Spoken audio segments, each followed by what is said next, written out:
Hi guys, and welcome to FitJour. I'm Bria Doan, and I am so ready to continue our journey in Genesis. I hope you are all having a fabulous day. Today is January 13th. Are you ready?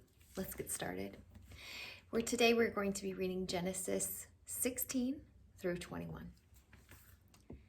Now, Sarai, Abram's wife, had borne him no children, but she had an Egyptian slave named Hagar. So she said to Abram, "The Lord has kept me from having children. Go, sleep with my slave Hagar. Perhaps I can build a family through her." Abram agreed to what Sarai said. So after Abram had been living in Canaan 10 years, Sarai, his wife, took her Egyptian slave Hagar and gave her to her husband to be his wife. He slept with Hagar, and she conceived.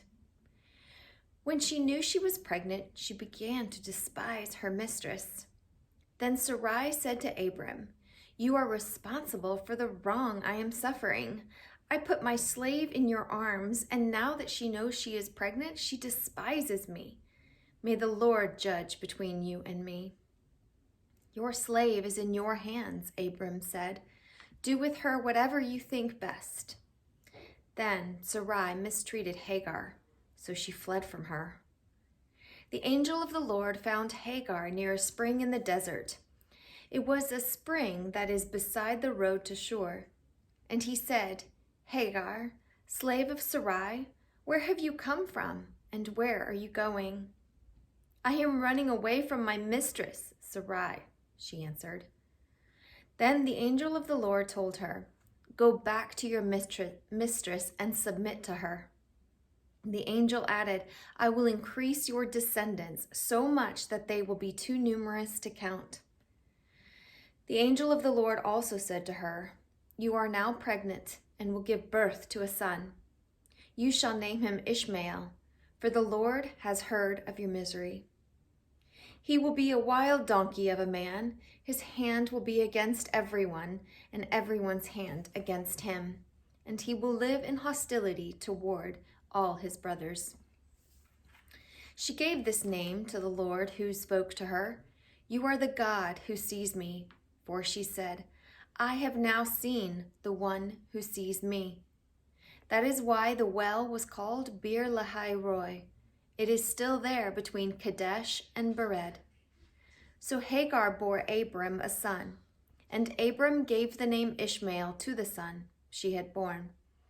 Abram was 86 years old when Hagar bore him Ishmael.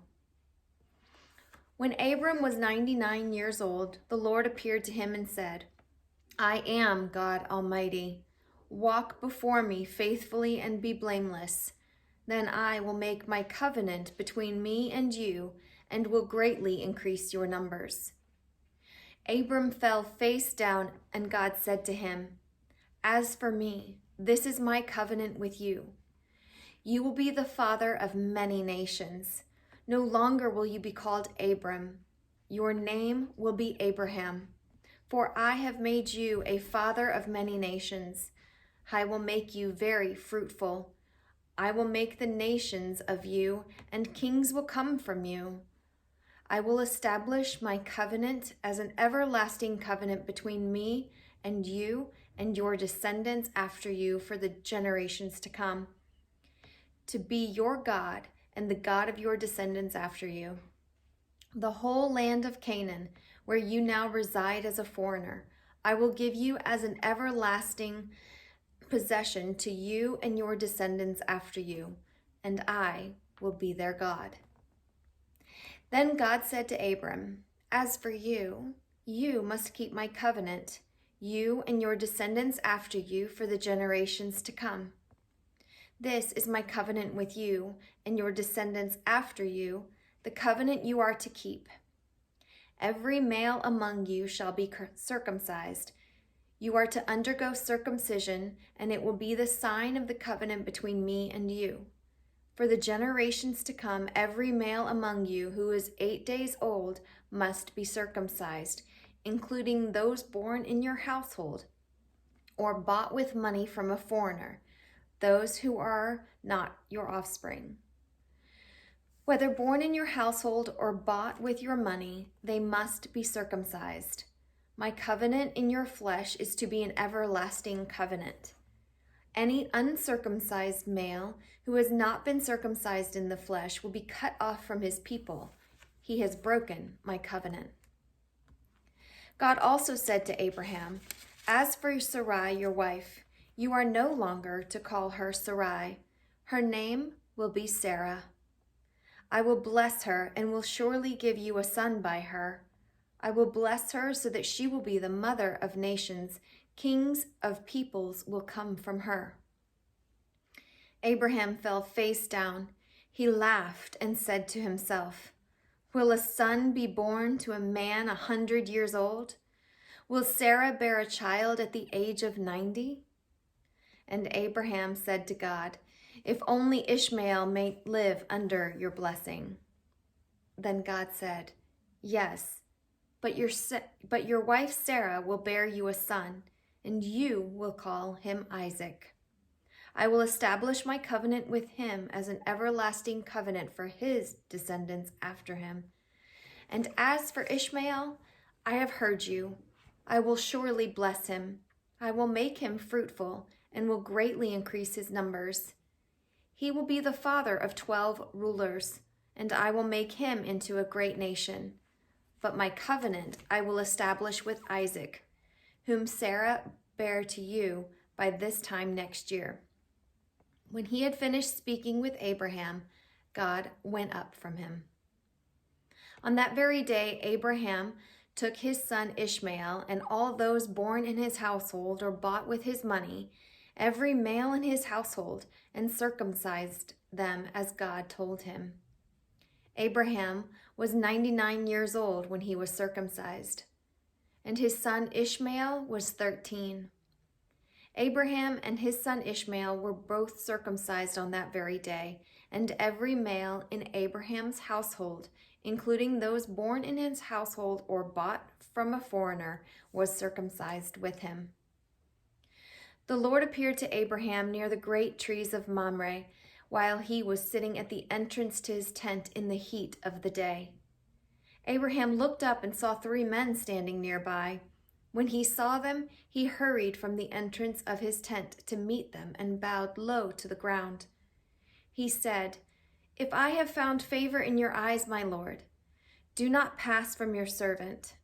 Let a little water be brought, and then you may all wash your feet and rest under this tree. Let me get you something to eat, so you can be refreshed and then go on your way, now that you have come to your servant." "Very well," they answered, "do as you say." So Abraham hurried into the tent to Sarah.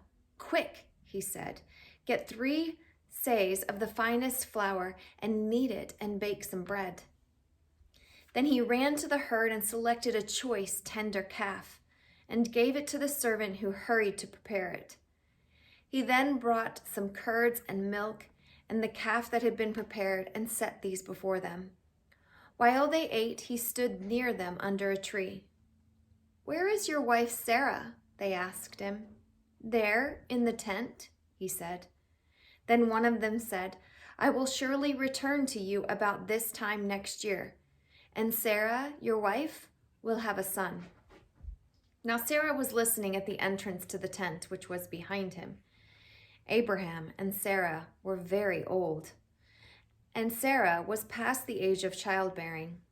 So Sarah laughed to herself as she thought, "After I am worn out and my Lord is old, will I now have this pleasure?" Then the Lord said to Abraham, "Why did Sarah laugh and say, 'Will I really have a child now that I am old?' Is anything too hard for the Lord? I will return to you at the appointed time next year, and Sarah will have a son." Sarah was afraid, so she lied and said, "I did not laugh." But he said, "Yes, you did laugh." When the men got up to leave, they looked down toward Sodom, and Abraham walked along with them to see them on their way. Then the Lord said, Shall I hide from Abraham what I am about to do? Abraham will surely become a great and powerful nation, and all nations on earth will be blessed through him. For I have chosen him so that he will direct his children and his household after him to keep the way of the Lord by doing what is right and just, so that the Lord will bring about for Abraham what he has promised him. Then the Lord said, "The outcry against Sodom and Gomorrah is so great and their sin so grievous that I will go down and see if what they have done is as bad as the outcry that has reached me. If not, I will know." The men turned away and went to Sodom, but Abraham remained standing before the Lord. Then Abraham approached him and said, "Will you sweep away the righteous with the wicked? What if there are 50 righteous people in the city? Will you really sweep it away and not spare the place for the sake of 50 righteous people? Far be it from you to do such a thing, to kill the righteous with the wicked, treating the righteous and the wicked alike. Far be it from you. Will not the judge of all the earth do right?" The Lord said, "If I find 50 righteous people in the city of Sodom, I will spare the whole place for their sake." Then Abraham spoke up again. "Now that I have been bold as to speak to the Lord, though I am nothing but dust and ashes, what if the number of the righteous is 5 less than 50? Will you destroy the whole city for lack of 5 people? If I find 45 there," he said, "I will not destroy it." Once again he spoke to him, "What if only 40 are found there?" He said, "For the sake of 40, I will not do it." Then he said, "May the Lord not be angry, but let me speak. What if only 30 can be found there?" He answered, "I will not do it if I find 30 there." Abraham said, "Now that I have been so bold as to speak to the Lord, what if only 20 can be found there?" He said, "For the sake of 20, I will not destroy it." Then he said, "May the Lord not be angry, but let me speak just once more. What if only 10 can be found there?" He answered, "For the sake of 10, I will not destroy it." When the Lord had finished speaking with Abraham, he left, and Abraham returned home. The 2 angels arrived in Sodom in the evening, and Lot was sitting in the gateway of the city. When he saw them, he got up to meet them and bowed down with his face to the ground. "My lords," he said, "please turn aside to your servant's house. You can wash your feet and spend the night and then go on your way early in the morning." "No," they answered, "we will spend the night in the square." But he insisted so strongly that they did go with him and enter his house. He prepared a meal for them, baking bread without yeast, and they ate. Before they had gone to bed, all the men from every part of the city of Sodom, both young and old, surrounded the house. They called to Lot, "Where are the men who came to you tonight? Bring them out to us so that we can have sex with them." Lot went outside to meet them and shut the door behind them and said, "No, my friends, do not do this wicked thing. Look, I have 2 daughters who have never slept with a man. Let me bring them out to you, and you can do what you like with them. But don't do anything to these men, for they have come under the protection of my roof." "Get out of our way," they replied. "This fellow came here as a foreigner, and now he wants to play judge. We'll treat you worse than them." They kept bringing pressure on Lot and moved forward to break down the door. But the men inside reached out and pulled Lot back into the house and shut the door. Then they struck the men who were at the door of the house, young and old, with blindness, so they could not find the door. The 2 men said to Lot, "Do you have anyone else here?" sons-in-laws, sons or daughters, or anyone else in the city who belongs to you, get them out of here, because we are going to destroy this place. The outcry to the Lord against its people is so great that he has sent us to destroy it." So Lot went out and spoke to his sons-in-laws, who were pledged to marry his daughters. He said, "Hurry and get out of this place, because the Lord is about to destroy the city." But his sons-in-laws thought he was joking. With the coming of dawn, the angels urged Lot, saying, "Hurry, take your wife and your 2 daughters who are here, or you will be swept away when the city is punished." When he hesitated, the men grasped his hand and the hands of his wife and of his 2 daughters and led them safely out of the city. The Lord was merciful to them. As soon as they had brought them out, one of them said, "Flee for your lives. Don't look back, and don't stop anywhere in the plain. Flee to the mountains, or you will be swept away." But Lot said to them, "No, my lords, please. Your servant has found favor in your eyes, and you have shown great kindness to me in sparing my life. But I can't flee to the mountains. This disaster will overtake me, and I'll die. Look, here is a town near enough to run to, and it is small. Let me flee to it. It is very small, isn't it? Then my life will be spared." He said to them, "Very well, I will grant this request too.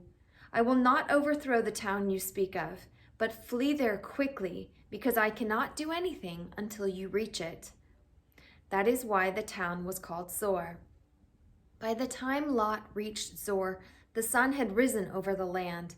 Then the Lord rained down burning sulfur on Sodom and Gomorrah from the Lord out of the heavens. Thus he overthrew those cities and the entire plain, destroying all those living in the cities, and also the vegetation in the land. But Lot's wife looked back, and she became a pillar of salt. Early the next morning, Abraham got up and returned to the place where he had stood before the Lord. He looked down toward Sodom and Gomorrah, toward all the land of the plain, and he saw dense smoke rising from the land, like smoke from a furnace. So when God destroyed the cities of the plain, he remembered Abraham, and he brought Lot out of the catastrophe that overthrew the cities where Lot had lived. Lot and his 2 daughters left Zoar and settled in the mountains, for he was afraid to stay in Zoar. He and his 2 daughters lived in a cave. One day, the older daughter said to the younger, "Our father is old, and there is no man around here to give us children, as is the custom all over the earth. Let's get our father to drink wine and then sleep with him and preserve our family line through our father."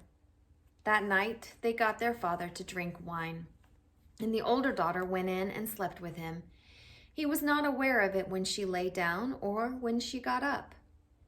The next day, the older daughter said to the younger, "Last night I slept with my father. Let's get him to drink wine again tonight, and you go in and sleep with him so we can preserve our family line through our father." So they got their father to drink wine that night also, and the younger daughter went in and slept with him. Again, he was not aware of it when she lay down or when she got up. So both of Lot's daughters became pregnant by their father. The older daughter had a son, and she named him Moab. He is the father of the Moabites of today. The younger daughter also had a son. She named him Ben-Ami. He is the father of the Ammonites of today. Now, Abraham moved on from there into the region of Negev and lived between Kadesh and Shur. For a while he stayed in Gerar, and there Abraham said of his wife Sarah, "She is my sister." Then Abimelech, king of Gerar, sent for Sarah and took her. But God came to Abimelech in a dream one night and said to him, "You are as good as dead, because of the woman you have taken. She is married." Now, Abimelech had not gone near her, so he said, "Lord, will you destroy an innocent nation? Did he not say to me, 'She is my sister'? And didn't she also say, 'He is my brother'? I have done this with a clear conscience and with clear hands." Then God said to him in the dream, "Yes, I know you did this with a clear conscience. So I have kept you from sinning against me. That is why I did not let you touch her. Now return the man's wife, for he is a prophet, and he will pray for you, and you will live. But if you do not return her, you may be sure that you and all who belong to you will die." Early the next morning, Abimelech summoned his officials, and when he told them what had happened, they were very much afraid. Then Abimelech called Abraham in and said, "What have you done to us? How have I wronged you that you brought such great guilt upon me and my kingdom? You have done things to me that should never be done." And Abimelech asked Abraham, "What is your reason for doing this?" Abraham replied, "I said to myself, 'There is surely no fear of God in this place, and they will kill me because of my wife. Besides, she really is my sister, daughter of my father, not of my mother, though. And she became my wife. And when God had me wander from my father's household, I said to her, "This is how you can show your love to me. Everywhere we go, say of me, he is my brother." Then Abimelech brought sheep, cattle, and male and female slaves, and gave them to Abraham, and he returned Sarah, his wife, to him. And Abimelech said, "My land is before you. Live wherever you like." To Sarah he said, "I am giving your brother 1,000 shekels of silver. This is to cover the offense against you before all who are with you. You are completely vindicated." Then Abraham prayed to God, and God healed Abimelech, his wife, and his female slaves, so that they could have children again. For the Lord had kept all the women in Abimelech's household from conceiving because of Abraham's wife, Sarah. Now the Lord was gracious to Sarah, as he had said, and the Lord did for Sarah what he had promised. She became pregnant and bore a son to Abraham at his old age, at the very time God had promised him. Abraham gave the name Isaac to the son Sarah bore him. When his son Isaac was 8 days old, Abraham circumcised him as God commanded him. Abraham was 100 years old when his son Isaac was born to him. Sarah said, "God has brought me laughter, and everyone who hears about this will laugh with me." And she added, "Who would have said to Abraham that Sarah would nurse children? Yet I have borne him a son in his old age." The child grew and was weaned, and on the day Isaac was weaned, Abraham held a great feast. But Sarah saw that the son whom Hagar the Egyptian had borne to Abraham was mocking, and she said to Abraham, "Get rid of that slave woman and her son, for that woman's son will never share in the inheritance with my son Isaac." The matter distressed Abraham greatly, because it concerned his son. But God said to him, "Do not be so distressed about the boy and your slave woman. Listen to whatever Sarah tells you, because it is through Isaac that your offspring will be reckoned. I will make the son of the slave into a nation also, because he is your offspring." Early the next morning, Abraham took some food and a skin of water and gave them to Hagar.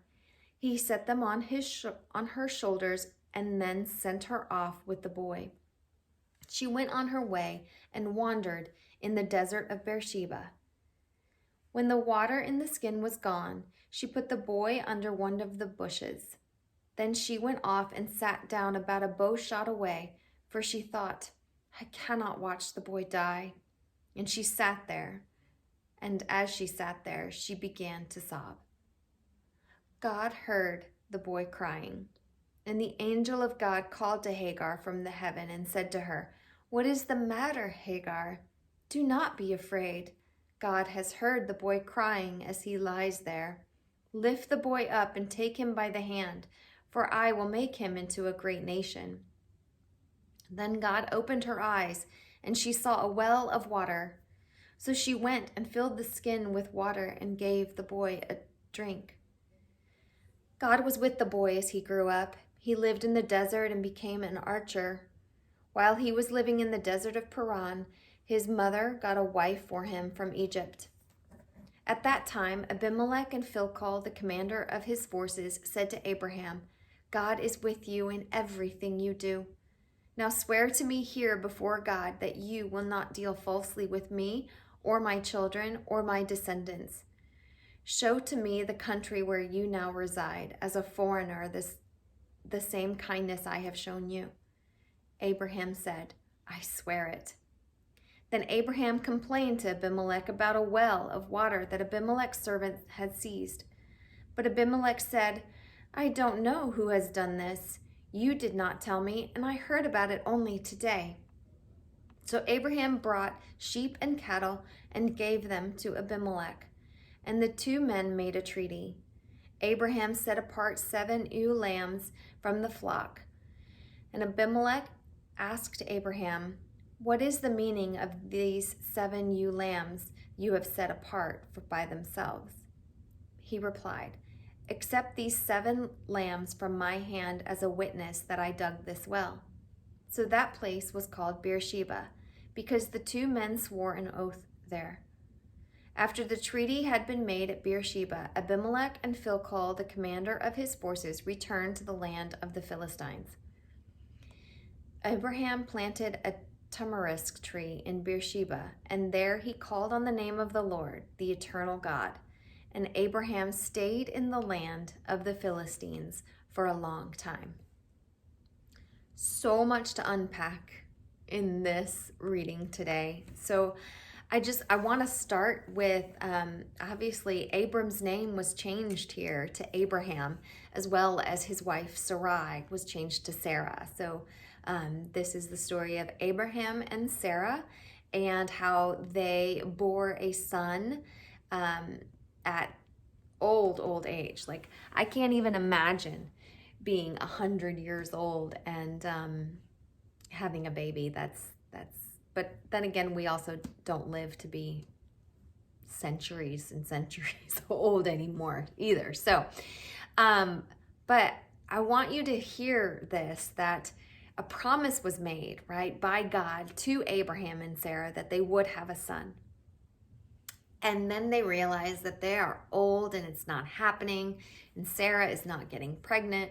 So she has this slave, servant for her, and she gives her servant to her husband. So we don't do that today, thank goodness for that, right?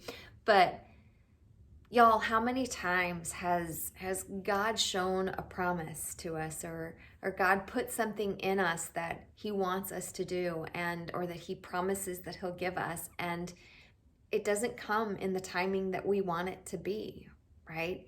Abraham and Sarah forced the issue, and then this child Ishmael is born, and mistreatment it happens, and Ishmael comes with conflict against everybody he knows, and then there is the promise is fulfilled with the birth of Isaac, right? Or is it Jacob? Now I got to go back.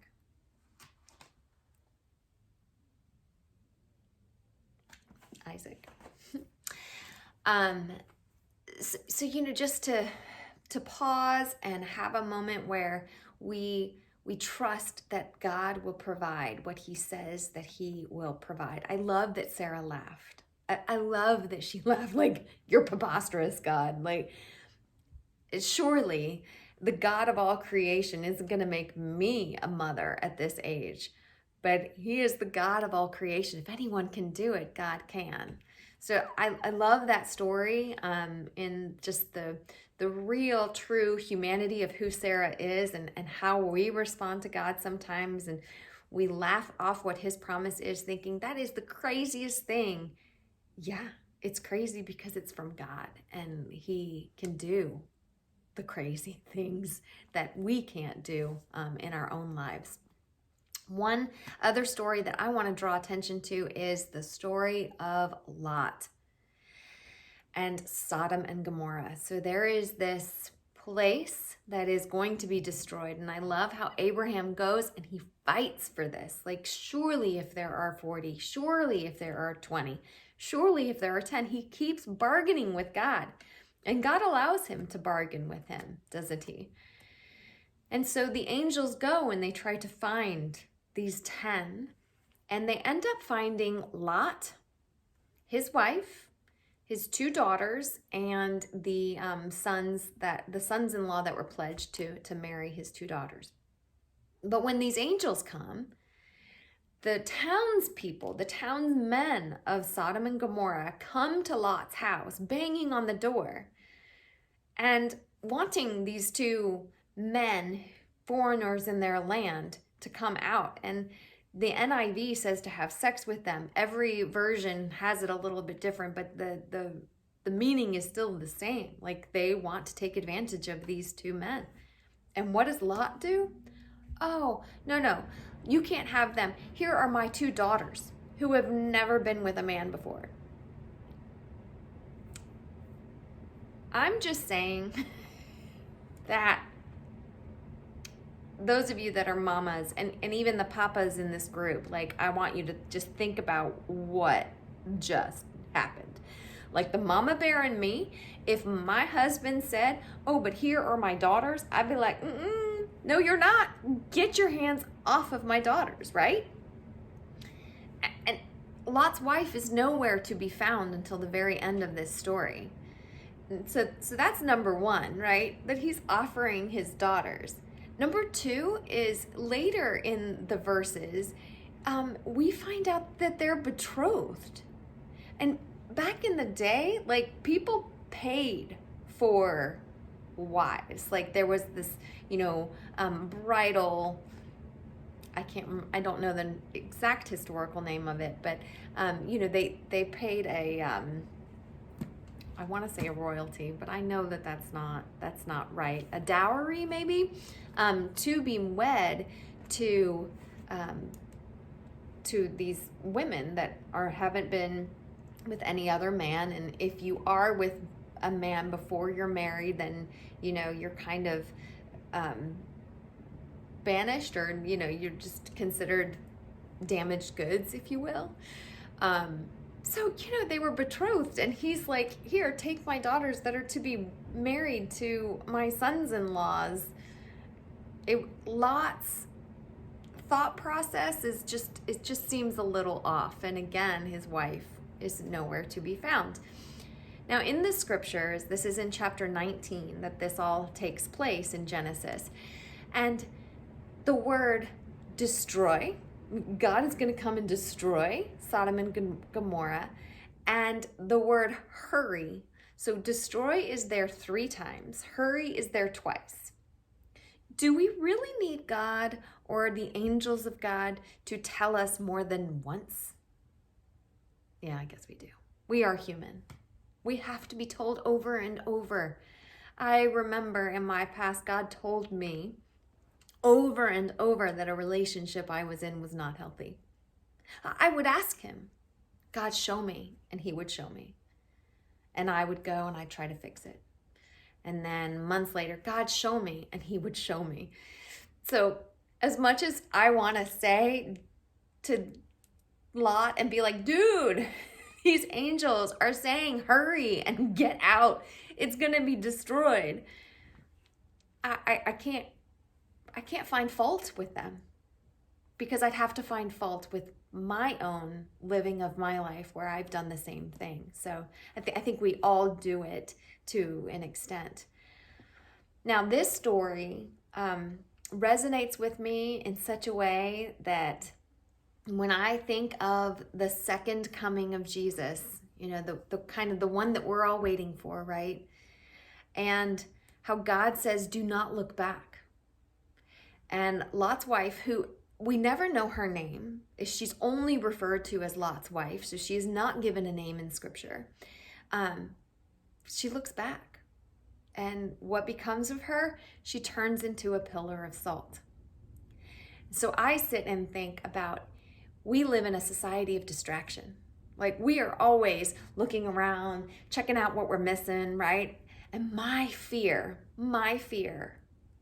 and I think about this probably more often than I should, is, would I look back?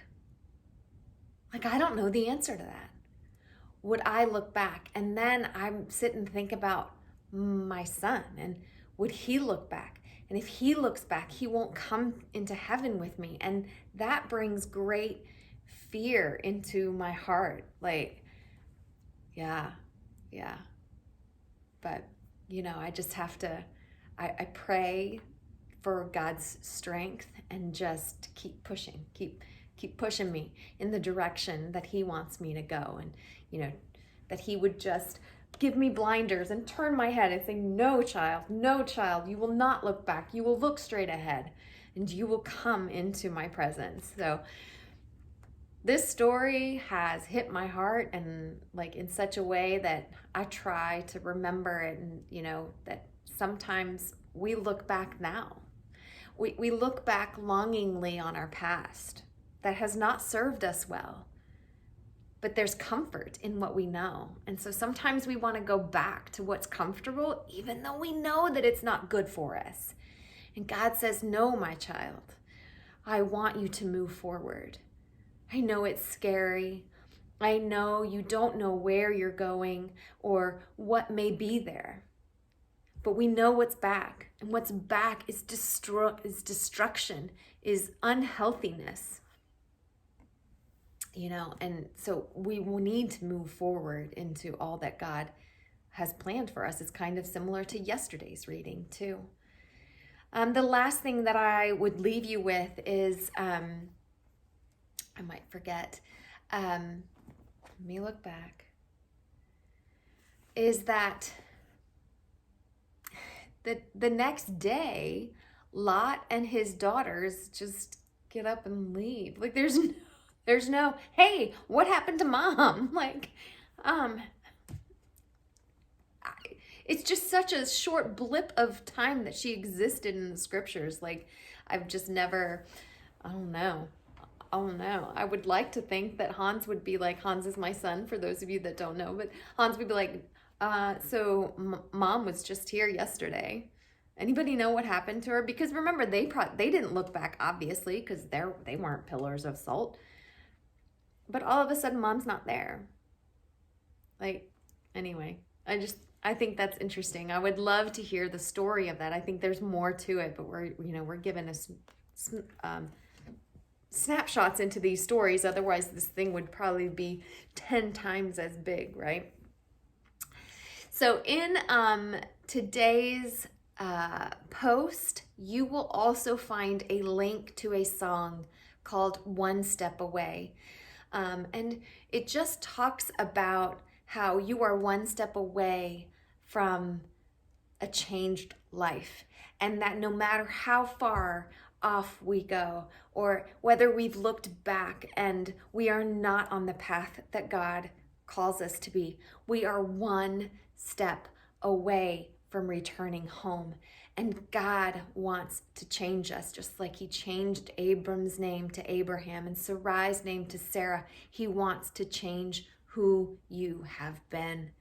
And he wants to make you righteous and blameless in his eyes. And guys, that's all we can ever do. We can only strive to be righteous. We have all fallen short of the glory of God, but his grace and mercy is new and is there for you every day. All right. So let's close in prayer, right? Yes. God, thank you for your word today. Thank you for your everlasting faithfulness. Thank you for finding favor in humanity even when we don't deserve it. And God, as we listen to the scripture and we hear about the disobedience, Lot's wife was disobedient and she paid a price. And we know that you are leading us, and we just ask that you help us be obedient to your word and your desire for us. That as we live our days, that it is your will be done, not ours, God. That we may be filled with joy and hope and understanding beyond all understanding, that what you have planned for us is far greater than what we could ever imagine. God, thank you. Thank you for loving us. Thank you for taking care of us when destruction is happening all around. And God, we lift up our nation in its dividedness, that you may help bring unity, even if it's just unity in our small circles, God, that we may just feel a togetherness that we've never felt today. God, we have a new year of 2021. You know the pain and heartache that 2020 brought many people that we know, or even our own selves. And God, I pray healing. I pray peace. I pray blessings upon blessings to all those listening today for the year 2021, that this may be the year that turns around, that more may find you, that more may trust you, that more will live into the purpose you have given us. Oh God, you are so great, and I love you. We love you so very much. In your heavenly name we pray. Amen. Happy day. Thank you so much for joining me on this journey, January 13th in FitJour. I wish you a most blessed day until tomorrow when we meet again right here in our group. Y'all take care. Bye.